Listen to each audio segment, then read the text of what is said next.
This is the recap for Lecture 4, and actually the material that we ended with in Lecture 3 is actually in Lecture 4. We did these exercises on Leibniz.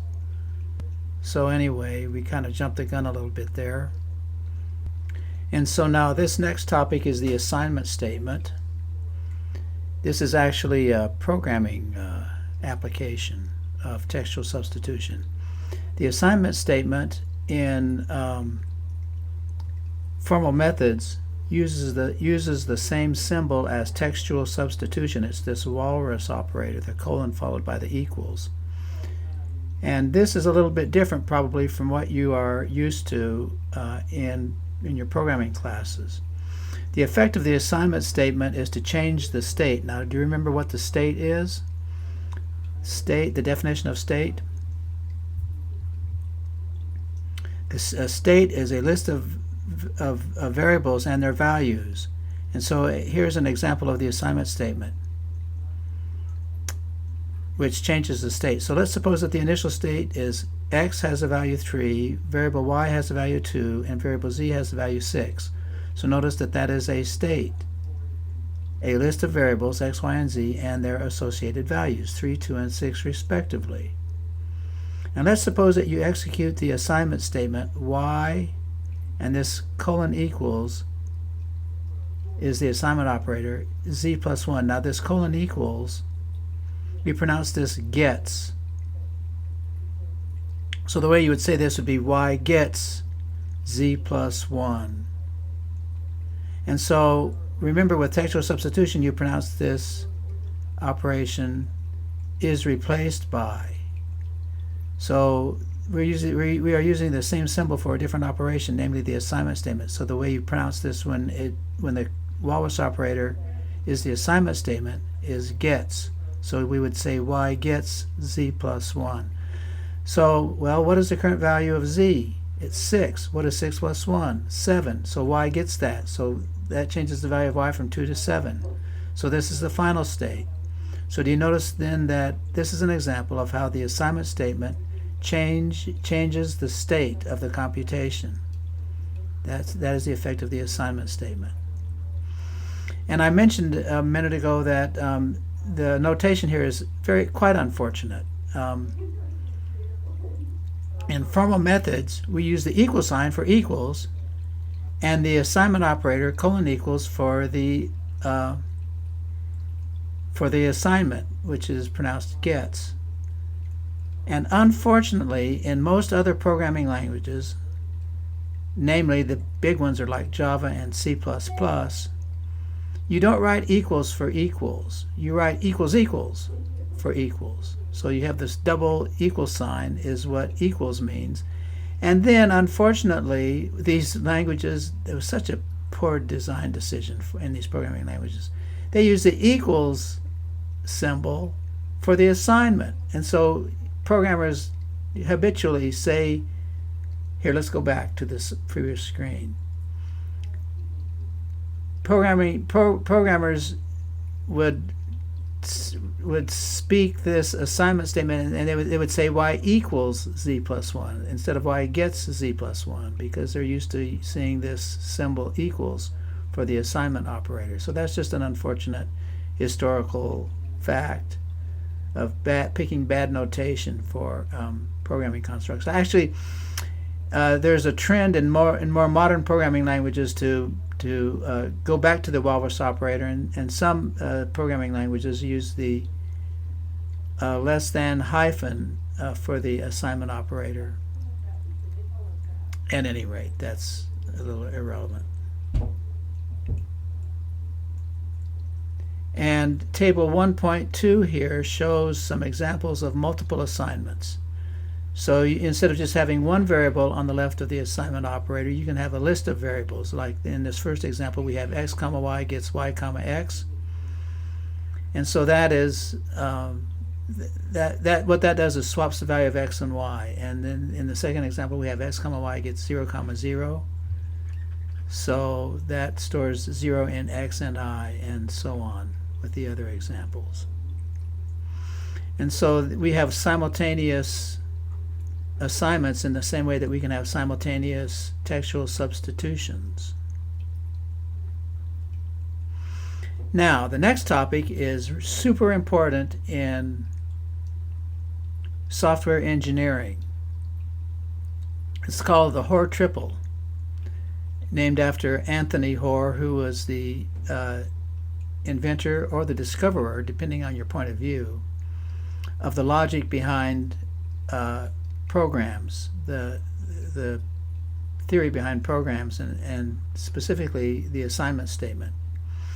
So what is the definition of a Hoare triple? Well, to understand what it is, we have to understand the concept of validity.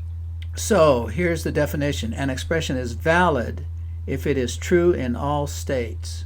That's what it means for an expression to be valid. So now what we're going to learn is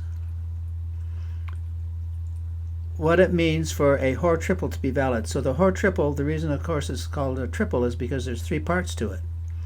The first part, which is indicated here by the capital letter P, which is an expression, is enclosed in curly braces.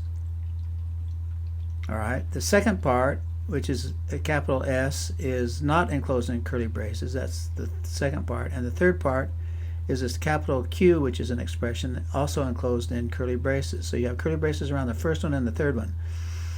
And this capital P and this capital Q, these are Boolean expressions. They are expressions that can be either true or false.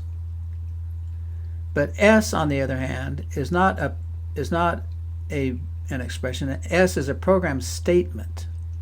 So now we are going to we're going to be introduced here to the concept of program statements and how they interact with logic. So what are these three parts? The first part, P, is called the precondition. The second part is the program statement. And the third part, Q, is called the postcondition. Now what does this mean? And we're going to come back to this frequently next semester in discrete structures when we examine this in more detail. So what is the interpretation of the Hoare triple? And you should commit this to memory, I think. Here is the interpretation. If the precondition is true and you execute the statement, then the statement terminates and the postcondition is guaranteed to be true. Okay, so remember, capital S is a program statement. So if the precondition P is true and you execute the statement S, then the statement S terminates and the postcondition is guaranteed to be true. Now the best way to understand how this works is by doing some examples. So let's do some examples of the Hoare triple. Now here's my question for you. Well, first of all, let's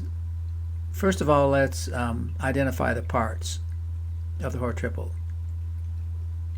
You see, in this example, capital P, the precondition, is the Boolean expression x equals 0. And that x equals 0 is a Boolean expression, which means it can be either true or false. And what is the program statement?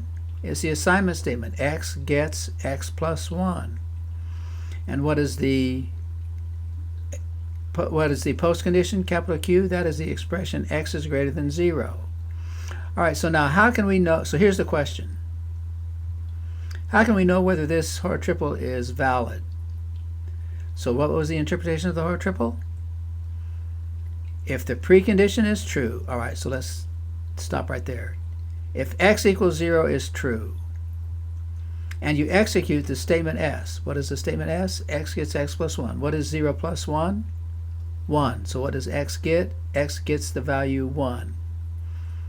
Now, and what is the postcondition? X is greater than 0. So is that guaranteed to be true? Well, if the precondition is true, and x gets x plus 1, x is 1, and 1 is greater than 0, so that's guaranteed to be true. Therefore, this Hoare triple is valid. Okay, now let's look at the second example. Here's an example. X is greater than 5 is the precondition. So here's the question. If x is greater than 5, and you execute the statement x gets x plus 1, then is it guaranteed that x is greater than 0? Well, think about it. If x is greater than 5, well, that means what can the values be? Well, they could be 6 or 7 or 8 or 9 or 10 or 11 and so on. And if you add that value, if you add 1 to that value, isn't the postcondition guaranteed to be true? It is. For example, if x is 6 and you do x is x plus 1 and that turns x into 7, 7 is guaranteed to be greater than 0. 7 is greater than 0, and so for all of them. So this is also a valid expression. This is also a valid Hoare triple. This Hoare triple is valid. Now, here we're getting a little bit more complicated here. Here the precondition is x plus 1 is greater than 0. Let's take an example. Let's suppose x is 8. 8 plus 1 is greater than 0, right? Because 9 is greater than 0. All right, so now if x is 8, and suppose x is 8, and we execute the statement x gets x times 2. What is 8 times 2? 16. So x gets the value of 16. Is 16 greater than 0? Yeah, it is. Oh, does that mean this is valid? Well, wait a minute. Is it guaranteed? What if x is 7? Does it still work? 6, 5, 4, 3, 2. What if x is 1 at the beginning? Is x plus 1 greater than 0? Yes, because 2 is greater than 0. And if x gets 1 times 2, that makes x equal to 2, so 2 is greater than 0. So that seems to work for that one also. But wait a minute. What if x is 0? Now let's think about the precondition. Is 0 plus 1 greater than 0? Yeah, because 0 plus 1 is 1, and 1 is greater than 0.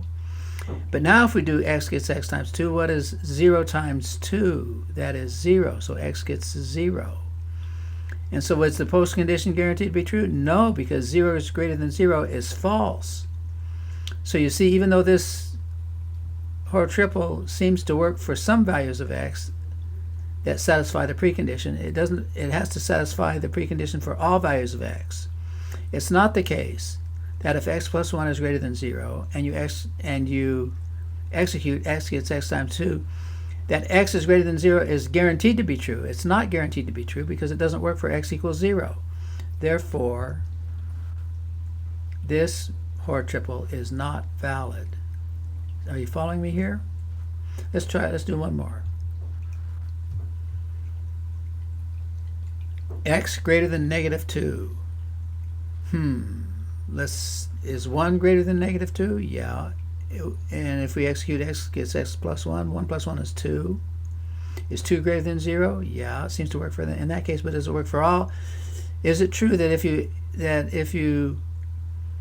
the precondition is true and you execute the statement x gets x plus 1, that the postcondition x is greater than 0 is guaranteed to be true? I don't think that works in all cases. Can you think of one in which it doesn't?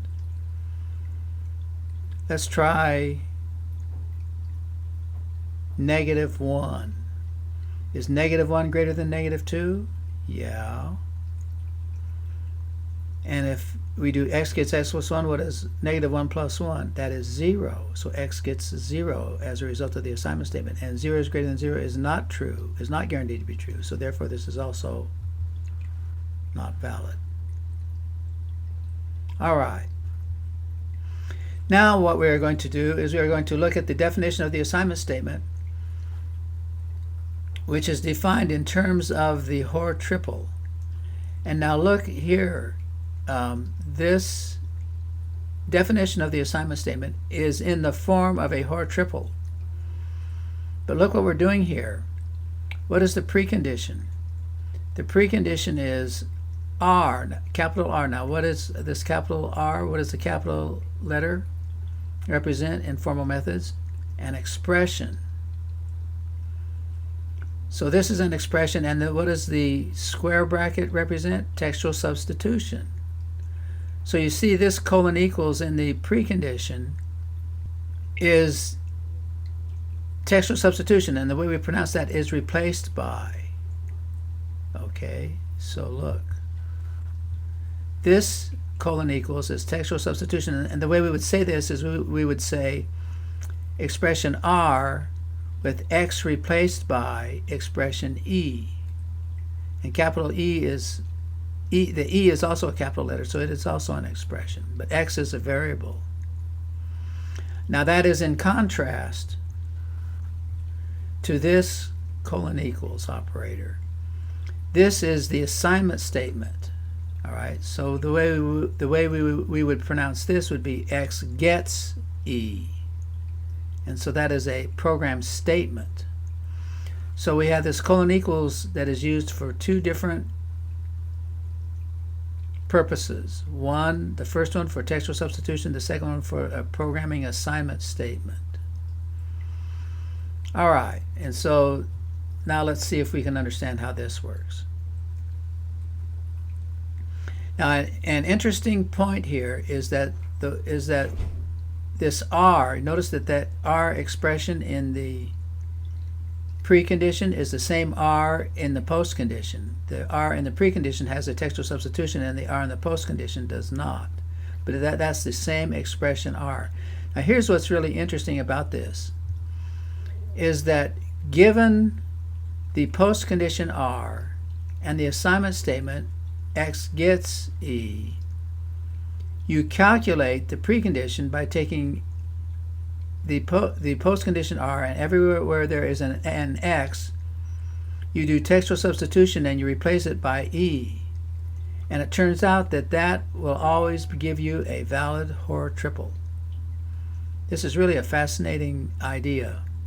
You calculate the precondition from the statement and the postcondition. So let's do a few examples. So here we have the postcondition X is greater than 4, and the programming statement X gets X plus 1. Now how would you calculate the precondition from the statement and the postcondition? Well, you just write down the postcondition, which in this case is X is greater than 4, and everywhere there is an X you replace it with X plus 1. So if you do that, what do you get? You get X plus 1 is greater than 4. Now, do you see that this is actually a valid Hoare triple? This is the connection between textual substitution and the assignment statement. Because look, what's another way to write the precondition? X plus 1 is greater than 4. Well, subtract 1 from both sides, and that's the same thing as X is greater than 3. So I ask you this. If X is greater than 3, and you execute X gets X plus 1, that programming statement, it's guaranteed that X is greater than 4. See how that worked? Here's another example. Suppose the postcondition is X times Y is greater than 0, and the programming statement, assignment statement, is Y gets 6. Well, how do you calculate the precondition from the statement and the postcondition? Well, you just write down the postcondition, X times Y is greater than 0, and everywhere there is a Y, you replace it with 6. So if you do that, what is the precondition? X times 6 is greater than 0. So that's how you calculate the precondition from the postcondition. All right, let's do another one. Suppose in the end X equals 10. The postcondition is that X equals 10, and you do X gets X plus 2 is the programming statement. Well, here again, you just take the postcondition, which is X equals 10, and everywhere there is an X, you replace it with X times 2. So if you do that, what do you get? X times 2 equals 10. Well, doesn't this make sense? Because another way of writing X times 2 equals 10, we can divide both sides by 2, and that's the same thing as saying X equals 5. Well, if X equals 5, if you assume that X equals 5, if the precondition is true, that X equals 5, and you execute X gets X times 2, isn't it guaranteed that X will equal 10? Yeah, so that's the definition of the assignment statement. So in this example, the postcondition is x equals 6. And the programming statement is x gets y. So obviously, if you take x equals 6 and everywhere there's an x, you replace it with y, what do you get? What do we get? Y equals 6. So if y equals 6 and you do x gets y, then in the postcondition is x equals 6. But now it can be a little tricky on this one, this next one. Suppose the postcondition is y equals 6 and we have x gets y. Now do you remember what happens whenever the variable is not in the expression? In other words, what we do here is we take the expression y equals 6 and everywhere there is an x, we replace it with y. But there are no x's there. So what is the precondition? Y equals 6. So put that in your pipe and smoke it. Ha! Now there's a couple of examples here in the book that are examples of the Hoare triple for multiple assignments. This is table 1.3 from our textbook. A logical approach to discrete math. So let's look at the first example.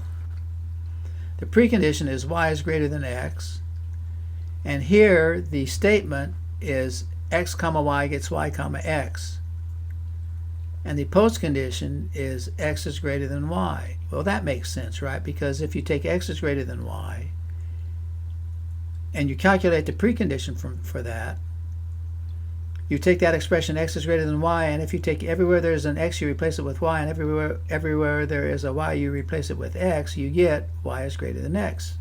In other words, you get the precondition. Now this next example is written, the expressions are so long that we have written the Hoare triple on 3 separate lines, with the precondition on the first line, the programming statement on the second line, and the postcondition on the third line. But here again, this is pretty straightforward to understand. So here's the precondition, here's the statement, and here's the postcondition. And the way we can see that this is correct is that, how do you calculate the precondition? Let's think in our head how to calculate the precondition from the statement and the postcondition. You take the postcondition, all right, and the postcondition here, there's an x in the postcondition. And what do? Everywhere there is an x, we replace it with x plus I. So that makes the x plus I go here. Are you with me? And everywhere there is an I, we replace it with I plus 1, so that just makes the I plus 1 go there. So that concludes our recap for Lecture 4. See you next time.